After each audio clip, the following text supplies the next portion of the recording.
मला आनंद आहे की अन्य कुणाच्या मंत्रिमंडळात स्थान असल्यापेक्षाही मोदीजींच्या मंत्रिमंडळामध्ये रक्षाताईला स्थान मिळालं, यापेक्षा मोठा अभिमानाचा आणि आनंदाचा क्षण दुसरा नाही. आणि त्यामुळे मुक्ताईनगर परिसरामध्ये त्यांच्या मतदारसंघामध्ये मोठ्या प्रमाणावर आनंद आहे, उत्साह आहे. ताईंना क्रीडा आणि युवक कल्याण ह्याचं राज्यमंत्रीपद मिळालेलं आहे. क्रीडा खात्यामध्ये आणि युवक कल्याणामध्ये काम करण्यासाठी फार मोठी संधी त्यांना उपलब्ध झालेली आहे. आगामी कालखंडामध्ये आदरणीय नरेंद्र मोदींचं धोरण हे युवकांना आकृष्ट करणं, युवकांच्या कल्याणासाठी व क्रीडा धोरण जाहीर करून क्रीडा या विषयाला प्रोत्साहन देण्यासाठी अनुकूल असं आहे. मला आनंद आहे की अन्य कुणाच्या मंत्रिमंडळात स्थान असल्यापेक्षाही मोदीजींच्या मंत्रिमंडळामध्ये रक्षाताईला स्थान मिळालं, यापेक्षा मोठा अभिमानाचा आणि आनंदाचा क्षण दुसरा नाही.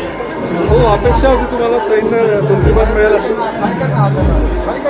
गेले अनेक 3 टर्म रक्षाताई या ठिकाणी खासदार म्हणून काम करत आहे आणि त्यांचं कामाचं मूल्यमापन वारंवार पक्षाने केलेलं आहे, मोदींच्या कालखंडामध्ये केलेलं आहे. आणि तिसऱ्यांदा केल्यानंतर विभागीय समतोल पाहता, विभागीय परिस्थिती पाहता रक्षाताईंना मंत्रिमंडळात स्थान मिळेल अशी आशा आम्हाला सर्वांनाच होती.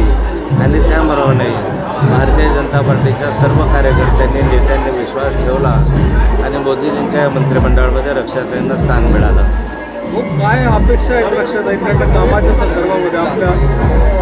आणि रक्षाताई युवक आहे आणि याआधी जिल्हा परिषदेला असताना त्यांनी शिक्षण आणि क्रीडा खातं सांभाळलेलं आहे. त्यामुळे क्रीडा विषयाची माहिती त्यांना बऱ्यापैकी आहे.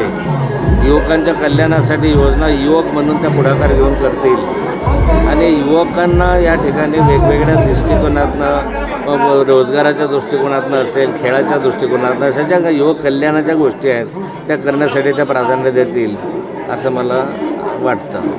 बहुत छगन भुजबळांनी नाराजी व्यक्त केली आहे की मी ज्येष्ठ असल्याकारणाने लोकसभा माझी लढवायची इच्छा होती.